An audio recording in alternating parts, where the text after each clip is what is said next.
우리 삶은요, 사실 보이지 않는 수많은 결정들로 가득 차 있거든요. 특히 사회복지정책의 가장 최전선에 계신 분들 있죠. 매일같이 정말 어려운 선택을 해야 하는 공무원들 말이에요. 이분들의 결정 하나하나가 누군가의 인생을 통째로 바꿀 수도 있습니다. 자, 그래서 오늘은 바로 그들의 숨겨진 힘에 대해 한번 파헤쳐 보려고 합니다. 자, 이분들을 뭐라고 부르면 좋을까요? 저는 복지의 문직이라고 부르고 싶어요. 생각해보세요. 정말 도움이 필요한 사람들이 서비스라는 문으로 들어가려고 할 때 그 문 바로 앞에서 이 문을 통과할 자격이 있는가를 결정하는 사람인 거죠. 정말 중요한 역할 맞죠? 그러니까 이 문지기들이 열쇠를 쥐고 있는 셈인데요. 여기서 진짜 궁금한 게 생깁니다. 과연 이 열쇠라는 게 그냥 딱딱한 규칙들, 그러니까 매뉴얼 덩어리일까요? 아니면 그 결정 뒤에 우리가 미처 생각하지 못했던 다른 무언가가 숨어 있는 걸까요?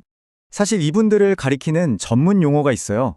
바로 일선 관료, 영어로는 스트릿 레벨 뷰로크래시라고 하는데요. 이름 그대로입니다. 그냥 책상에 앉아서 서류만 보는 게 아니라 길거리에서, 그러니까 현장에서 시민들과 직접 부딪히는 분들이죠.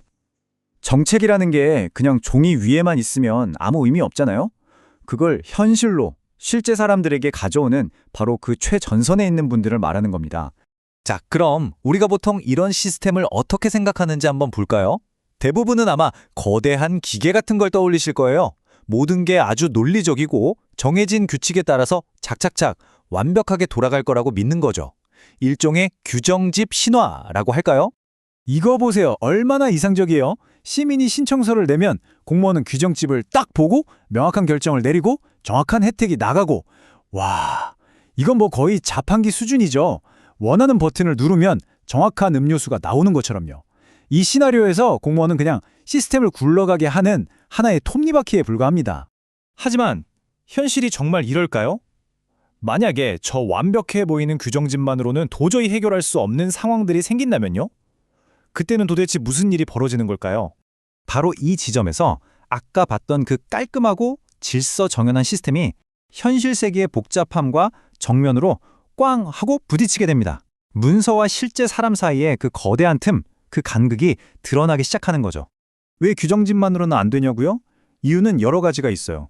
우선 지침 자체가 너무 추상적인 경우가 많아요.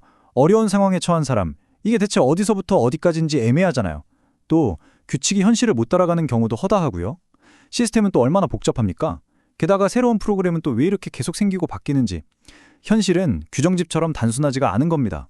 사람들의 사연은 다 제각각이고 복잡한데 이걸 하나의 잣대로 재는 건 거의 불가능에 가깝죠. 자, 이 숫자 한번 보세요. 200개 이상. 이게 뭐냐면 공무원 한 명이 알아야 할 수도 있는 복지 프로그램의 개수입니다. 200개요. 와, 상상해 가세요. 이 모든 걸 다 꿰고 있어야 한다는 건데 이분들이 겪는 그 엄청난 복잡성, 그 머릿속의 부담감이 좀 느껴지시지 않나요? 결국 이렇게 되는 거예요. 규칙은 불분명하고 현실에 맞지도 않고, 그러면 규칙과 현실 사이에 어쩔 수 없이 틈이 생기겠죠. 그 텅 빈 공간을 메우는 게 뭐냐? 바로 사람의 판단입니다. 공무원 개인의 판단이요. 그러니까 이 재령이라는 게 그냥 해도 되고 안 해도 되는 그런 선택사항이 아니고요. 이 일을 제대로 처리하기 위한 필수적인 도구가 되어버리는 겁니다.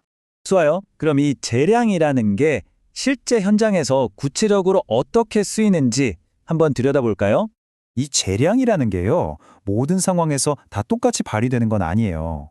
크게 두 가지로 나눠볼 수 있는데요. 먼저 급여 승인처럼 돈이 직접 나가는 업무, 이건 나중에 감사받을 수도 있으니까 재량의 폭이 굉장히 좁겠죠. 여기서 생기는 실수는 보통 규칙을 잘못 해석했거나 잘 몰라서 생기는 거고요. 그런데 대인 서비스 쪽으로 가면 얘기가 완전히 달라집니다. 누굴, 얼마나, 또 얼마 동안 도와줄지 이런 걸 결정할 때는 정말 광범위하고 또 중요한 재량권이 발휘될 수밖에 없는 거죠. 여긴 감독하기도 훨씬 어렵고요. 자, 그럼 이제 진짜 핵심으로 들어가 보죠. 그 책상 뒤에 앉아있는 기계가 아닌 사람, 바로 그 공무원의 마음속으로 들어가 보겠습니다. 그들의 결정을 움직이는 내면의 목소리, 그 동기는 과연 뭘까요? 마음속에는 두 가지 목소리가 싸우고 있을 겁니다. 첫 번째 목소리는 이거예요. 아, 이분은 정말 도움이 필요해. 어떻게든 예외를 찾아서 도와드려야 해. 이게 바로 긍정적인 동기죠. 사람을 돕고 싶다는 이타적인 마음, 직업적인 소명식에서 나오는 목소리입니다. 그리고 바로 그 반대편에는 이런 목소리가 있습니다. 아니야, 그냥 절차대로만 해. 괜히 일 만들지 말자. 이건 뭘까요? 바로 방어적인 동기입니다. 나중에 감사받을까봐 두렵고, 일은 너무 많아서 지쳤고, 스트레스는 쌓이고, 결국 복잡한 건 피하고 그냥 절차 뒤에 숨어서 나를 보호하려는 마음인 거죠. 공무원의 마음속은요, 매일 이런 힘들의 전쟁터라고 볼 수 있어요. 이 차트를 좀 보세요. 한쪽에서는 이타주의나 소명의식이 도와주자 하고 외치고, 다른 한쪽에서는 감사에 대한 두려움, 민원인 때문에 받는 스트레스, 시스템의 압박 같은 것들이 안 돼 몸살이자 하고 잡아 끄는 거죠. 매 순간 이 둘 사이에서 줄다리기를 하는 겁니다.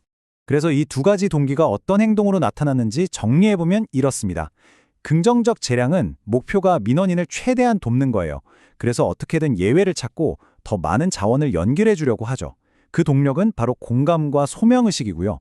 반면에 방어적 재량은 목표가 나 자신과 우리 기관을 보호하는 겁니다. 그래서 절차에 딱 달라붙어서 복잡한 건 피하려고만 하죠.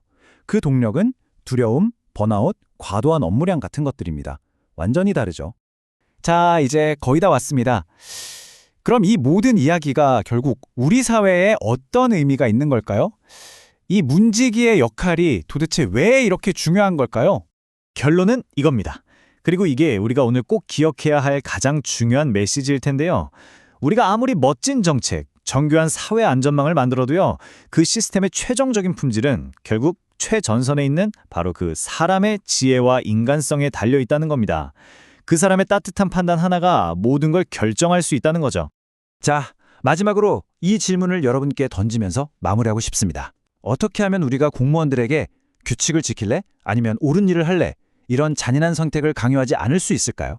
그 대신 그들이 올바른 판단을 내릴 수 있도록 힘을 실어주고 지지해주는 그런 시스템을 만들 수는 없을까요? 이건 단순히 공무원들만의 문제가 아니라 바로 우리 모두의 숙제일 겁니다.